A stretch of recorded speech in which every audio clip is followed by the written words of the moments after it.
Friends, আজকে আমি আপনাদের কাছে শীতের একটা পিঠে বানানো রেসিপি নিয়ে এলাম।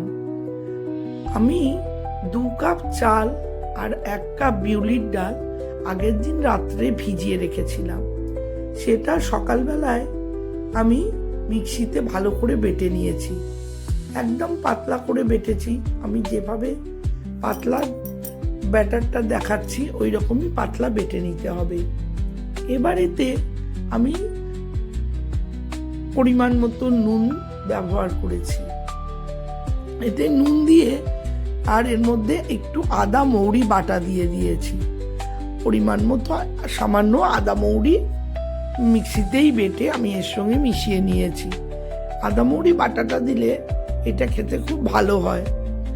এই পিঠেটাকে আমরা বলি সরু চাকলি।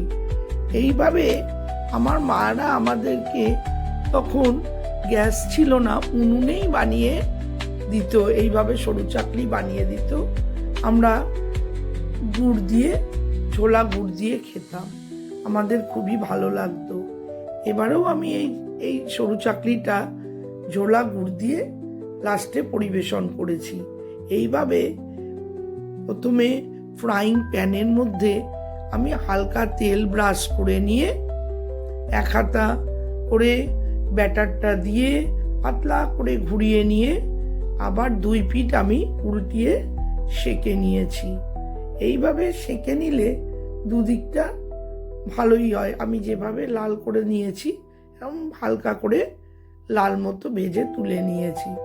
এইভাবে একে একে সব পিঠেগুলো, সরু চাকলিগুলো তুলে নিয়েছি। এগুলো এইভাবে ভাজলে সুন্দর ধোসার মতো মচমচে হয়, অথচ খেতেও খুব সুন্দর হয়।